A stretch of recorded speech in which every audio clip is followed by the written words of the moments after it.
कई बार हम अपने जीवन के अंदर खुदा की मर्जी को ना जानकर अपनी ही मर्जी को पूरा करते हैं।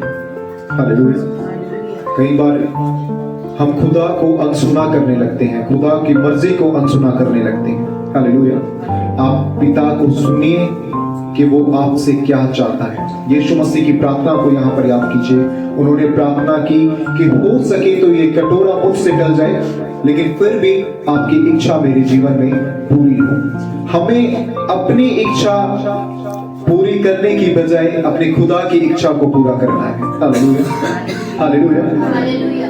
उसकी इच्छा न सुनकर हम अपनी मर्जी पूरी करते हैं, और अनेक कार्यों में हम ऐसा ही करते हैं। हालेलुया। अनेक जो काम है हमारे जीवन में, हम एक मिनट बैठें और उस कार्य के बारे में सोचें, क्या उस कार्य के अंदर परमेश्वर की मर्जी है या उस काम के अंदर खुदा की मर्जी है। और कई बार हम खुदा की मर्जी न होते हुए भी उस काम को करते हैं, लेकिन वो काम पूरा नहीं हो पाता। क्यों? क्योंकि उसमें परमेश्वर की इच्छा नहीं थी। हालेलुया। उसमें परमेश्वर की इच्छा नहीं थी। अपने हर कामों में, अपने जीवन में परमेश्वर की इच्छा को पूरा होने दें। कहें आमीन। हालेलुया। अपने हर कामों में, अपने जीवन में अपने खुदा की इच्छा को पूरी होने दें। पिता, मैं आपकी मर्जी को जानना चाहता हूँ, आपकी इच्छा को जानना चाहता हूँ। हालेलुया। मुझसे पहले आपकी इच्छा मेरे जीवन में पूरी हो। हम कई बार ऐसा करते हैं कि अपनी इच्छा को हम पूरा करना चाहते हैं, अपनी मर्जी को हम पूरा करना चाहते हैं। हालेलुया। और वो चीज हमारे जीवन के अंदर बहुत नुकसानदायक होती है, वो चीज हमारे जीवन के अंदर बहुत हानिकारक होती है। हालेलुया। क्योंकि हमने किसकी इच्छा को पूरा किया? अपनी मर्जी को पूरा किया, अपनी जिद को पूरा किया। हालेलुया। हम उसे अपनी जिद को पूरा करना कहते हैं, लेकिन यीशु मसीह यहाँ पर प्रार्थना करते हैं, और यीशु मसीह का वचन यही कहता है कि पिता की इच्छा को पूरा करना। वो इस धरती पर आए, इस दुनिया पर आए, अपने पिता की इच्छा को पूरा करने के लिए ही आए। उन्होंने अपनी इच्छा को सामने रखा, लेकिन फिर भी अपने पिता की इच्छा को पूरा किया। ऐसा ही हमारे जीवन के अंदर होना चाहिए कि हमको जानना चाहिए कि वो हमारे जीवन में क्या चाहते हैं। हालेलुया।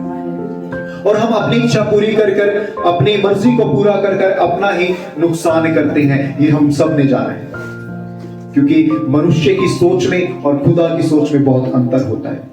आप जो अपने लिए सोच रहे हैं वो बहुत छोटा सोच रहे हैं, लेकिन आपका जो खुदा आपके लिए सोच रहा है उसने कुछ बड़ी प्लानिंग और बड़ी योजना आप लोगों के लिए कर रखी है। हालेलुया। हम छोटी छोटी चीजों में फंसे हुए हैं। हालेलुया। लेकिन खुदा हमारे लिए कुछ बड़ा चाहता है, परमेश्वर हमारे लिए कुछ बड़ा चाहते हैं, यीशु मसीह हमारे लिए कुछ बड़ा चाहते हैं। इसलिए अपने पिता की इच्छा को पूरा होने दे अपने जीवन में। अपने खुदा की जाने उसकी इच्छा आपके जीवन में क्या है, वो आपसे क्या चाहते हैं। हालेलुया। वो आपसे क्या चाहते हैं, इस इच्छा को जाने। हम पतरस के अंदर, पहला पतरस 5:7 के अंदर पढ़ते हैं, उसका वचन कहता है कि अपनी चिंता उस पर डाल दो, उसे तुम्हारा ध्यान है। देखिए, परमेश्वर यहाँ पर पतरस लिखता है कि अपनी चिंता उस पर डाल दो, उसे तुम्हारा ध्यान है। हालेलुया। तो हम क्या करते हैं? क्यों हम इतना सोचते हैं अपने जीवन के बारे में? हम बहुत सारी प्लानिंग अपने जीवन के बारे में करते हैं, बहुत सारी योजनाएं हम अपने जीवन के बारे में बनाते हैं। हालेलुया। और दिन रात हम चिंता में रहते हैं, दिन रात हम परेशानी में रहते हैं। प्रभु का वचन याद कीजिए, मत्ती 11:28 में उसने लिखा है कि हे बोझ से दबे लोगों, मैं तुम्हें विश्राम दूंगा और मेरा बोझ हल्का है। हालेलुया। प्रभु आपसे वादा करता है कि अपनी चिंताओं को खुदा पर डाल दीजिए। वो आपका ध्यान करने वाला ईश्वर है, वो आपकी चिंता करने वाला ईश्वर है। हालेलुया। आप रिलैक्स रहिए, अपने बोझ को खुदा पर डाल दीजिए, अपने विचारों को, अपनी चिंताओं को अपने खुदा पर डाल दीजिए। हालेलुया।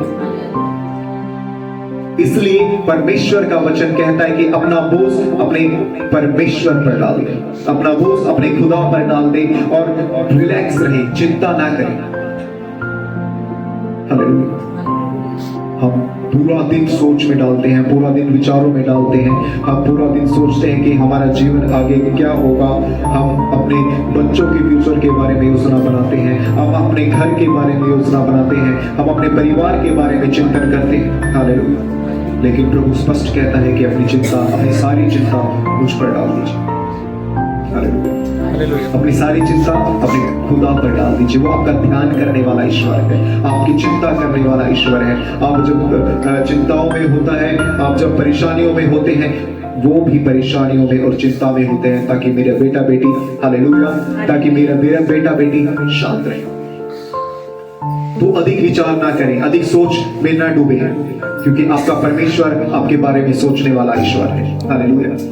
आपका परमेश्वर प्रतिदिन आपके बारे में विचार करता है। यिर्मयाह 29:11 में हम पढ़ते हैं कि खुदा की जो योजनाएं हमारे लिए हैं वो हानि की नहीं बल्कि लाभ की है। यिर्मयाह 29:11 में खुदा की जो प्लानिंग है हमारे लिए, खुदा की जो योजनाएं हैं हमारे लिए, वो हानि की नहीं है, वो नुकसान की नहीं है, वो लाभ की है। तो आपकी प्लानिंग, आपकी योजनाएं किसने कर रखी है? आपके परमेश्वर ने कर रखी है। आपका पूरा लाइफ उसने बनाया है, अपना पूरा लाइफ को वो प्लानिंग से चलाने वाला ईश्वर है, समय समय पर। हालेलुया।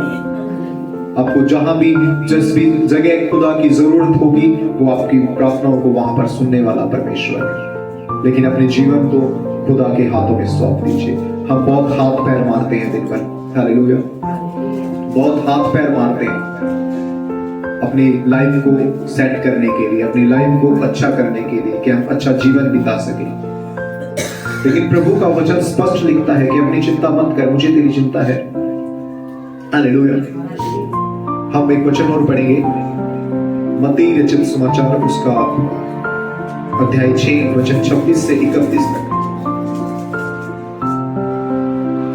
आकाश के पक्षियों को देखो, वे ना बोते हैं, ना काटते हैं और ना खत्तों में बटोरते हैं, फिर भी तुम्हारा स्वर्गीय पिता उनको खिलाता है। क्या तुम उनसे अधिक मूल्य नहीं रखते? हालेलुया। ध्यान से सुनिए, आकाश के पक्षियों को देखो, हालेलुया, कि वो न बोते हैं और न काटते हैं और न खत्तों में बटोरते हैं, फिर भी तुम्हारा स्वर्गीय पिता उन्हें भूखा नहीं रहने देता। हालेलुया। आगे बढ़े। तुम में कौन है जो चिंता करके अपनी आयु में एक घड़ी भी बढ़ा सकता है? हालेलुया।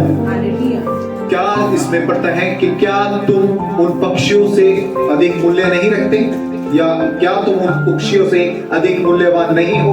या आगे लिखता है कि तुम में से ऐसा कौन है जो चिंता करके अपनी आयु एक घड़ी भी बढ़ा सकता है।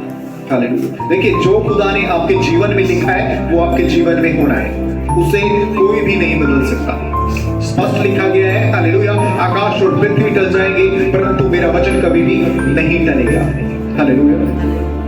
आकाश और पृथ्वी टल जाएंगे लेकिन मेरा वचन कभी भी नहीं टलेगा। हालेलुया। तो जैसा खुदा ने आपके जीवन को बनाया है, जैसा खुदा ने आपके जीवन में लिखा है, वैसा ही आपके साथ होगा। हालेलुया।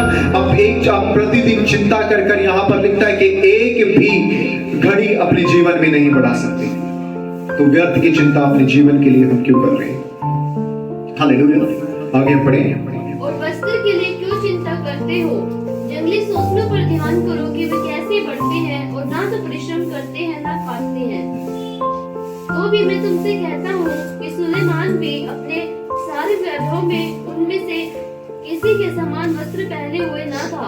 इसलिए जब परमेश्वर मैदान की घास को, जो आज है और कल भाड़ में झोंकी जाएगी, ऐसा वस्त्र पहनाता है, तो हे अल्पविश्वासियों, तुमको वह इनसे बढ़कर क्यों न पहनाएगा? इसलिए तुम चिंता करके ये ना कहना कि हम क्या खाएंगे, क्या पिएंगे और क्या पहनेंगे। हालेलुया। पूरा आपके बारे में लिखा गया है कि क्या हम पहनेंगे, क्या हम खाएंगे, क्या हम पिएंगे। हम दिन भर उसी चिंता में डूबे रहेंगे। हालेलुया। लेकिन खुदा आपकी चिंता करने वाला परमेश्वर है। आपको सीधा अपने जीवन को अपने पिता के हाथों में समर्पित करना है। हालेलुया। एक मिनट आगे बैठ जाओ।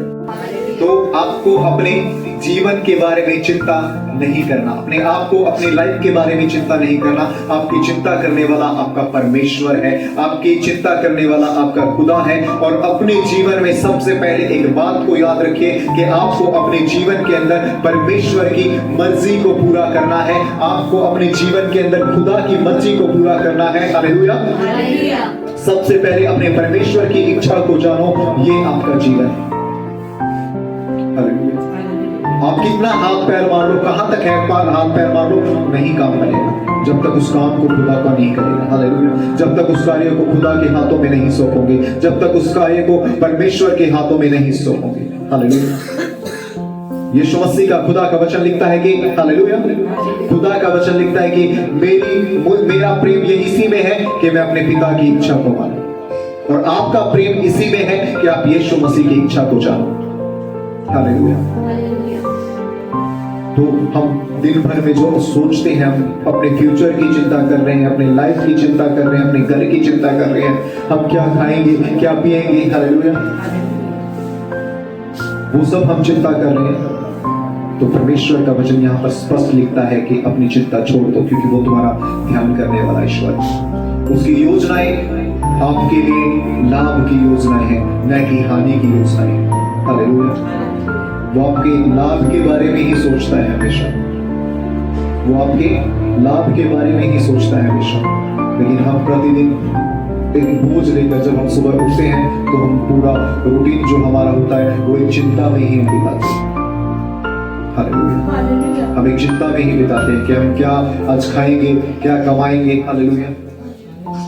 लेकिन खुदा का वचन लिखता है कि अपने जीवन में परमेश्वर की इच्छा को पूरा होने दें। हालेलुया। जब आप सुबह उठते हैं तो खुदा से प्रार्थना कीजिए कि प्रभु, इस दिन में मेरी इच्छा नहीं बल्कि आपकी इच्छा पूरी हो। मैं जो चाहता हूं वो पूरा ना हो। हालेलुया। मैं जो चाहता हूं वो ना पूरा होकर आप जो चाहते हो वैसा हमारे जीवन में। अपने जीवन को पूरी तरह से अपनी लाइफ को खुदा के हाथों में सौंप दीजिए कि प्रभु अपनी इच्छा से मुझे चला, प्रभु अपनी इच्छा से, जैसा तूने मुझे बनाया है और वैसे ही अपनी इच्छा से मुझे चला भी। मैं पूरा दिन, मैं पूरा साल, मैं पूरा वर्षों आपकी मर्जी से ही चलता रहूं, और मेरे जीवन में हमेशा आपका ही मकसद पूरा हो। हालेलुया। मैं अपना घर, अपने बाल बच्चे, अपना परिवार आपके हाथों में सौंपता हूं। हमारे घर के अंदर आपकी मर्जी पूरी हो, मेरे अंदर, मेरे जीवन के अंदर आपकी मर्जी पूरी हो। और जब हम अपनी मर्जी को दबाकर खुदा की इच्छा को पूरा करते हैं, तो हमारा जीवन जो होता है वो पूरी तरह से चेंज हो जाता है। हमारा जीवन जो होता है वो पूरी तरह से बदल जाता है। जितना हम सोच रहे थे, जितना हम विचार कर रहे थे, अपने आप को रिलैक्स कर दीजिए, अपने माइंड को रिलैक्स कर दीजिए। जो आपके माइंड में हर समय भरा रहता है, उस चीजों को निकाल दीजिए अपने दिमाग से, और वहां पर खुदा की मर्जी को आने दीजिए। और फिर आपके जीवन को देखिए कि वो कैसे आपके जीवन को बदलता है। इसलिए वो उसकी जो कल्पनाएं हैं, उसकी जो योजनाएं हैं, आपके लिए फिर से दोहराता हूं, वो हानि की नहीं है। हालेलुया। वो लाभ की है। जो भी करेगा आपके जीवन में, वो बेस्ट करेगा। हालेलुया। वो जो भी देगा आपको जीवन में, वो बेस्ट से बेस्ट देगा। अपनी नौकरी की चिंता को छोड़ दीजिए, अपनी शादी की चिंता को छोड़ दीजिए, अपने बाल बच्चों की चिंता को छोड़ दीजिए। हालेलुया। अपने जीवन को खुदा के हाथों में समर्पित कर दीजिए और अपने जीवन में परमेश्वर की मर्जी को पूरा होने दीजिए। हालेलुया। कहें आमीन। तो आपको करना क्या है? अपने परमेश्वर की इच्छा को जानना है। जब सुबह आप उठते हैं तो परमेश्वर से प्रार्थना करें कि खुदा, इस दिन में मेरी इच्छा पूरी ना होकर आपकी इच्छा पूरी हो। मैं अपने दिन को आपके हाथों में सौंपता हूं। हालेलुया। जब ऐसा आप करते हैं तो आप उन चिंताओं को अपने माइंड से निकाल देते हैं, क्योंकि आपको पता है कि मेरी चिंता करने वाला बैठा है। हालेलुया। वो कुछ भी आपके साथ बुरा नहीं होने देगा। हालेलुया। वो कुछ भी आपके साथ बुरा नहीं होने देगा। वो बेस्ट से बेस्ट आपके जीवन में मुहैया करवाएगा। हालेलुया। वो अति से अति उत्तम आपको देगा। हालेलुया। यीशु मसीह ने प्रार्थना की कि प्रभु, हो सके तो, चाहते हो सके तो ये कटोरा मेरे सिर से टल जाए, लेकिन फिर भी आपकी इच्छा मेरे जीवन में पूरी हो, आपकी मर्जी मेरे जीवन में पूरी हो। और ऐसा ही आपको करना है कि प्रभु मेरी इच्छा नहीं बल्कि आपकी इच्छा मेरे जीवन में पूरी हो। हालेलुया, कहें आमीन। आपको क्या करना है कि अपनी जो माइंड के अंदर बहुत सारी चिंताएं हम लेकर फिरते हैं, हालेलुया, उन चिंताओं को निकाल देना है और अपने खुदा की इच्छा से अपने जीवन को जीना है। हालेलुया। आप कई बार कहते हैं कि मेरा जीवन मैं अपनी मर्जी से जीऊंगा। अपनी मर्जी से नहीं, आपको अपने खुदा की मर्जी से जीना है। अपने जीवन को खुदा की मर्जी से जीना है और अपने जीवन में खुदा की इच्छा को ही पूरा करना है। उस पर परमेश्वर की इच्छा को ही पूरा करना है। उसकी मर्जी को जानना ही आपका लक्ष्य है। खुदा की इच्छा मेरे जीवन में क्या है, वो इच्छा मेरे जीवन में पूरी हो। हालेलुया। तो आपके जीवन को आप परमेश्वर के हाथों में समर्पित कर दीजिए। अपने चिंतनों को, अपने विचारों को खुदा के हाथों में समर्पित कर दीजिए और अपना लाइफ, अपना जीवन खुदा की मर्जी से गुजारें, क्योंकि उसकी योजनाएं जो आपके लिए है वो हानि की नहीं, हालेलुया, लाभ की है।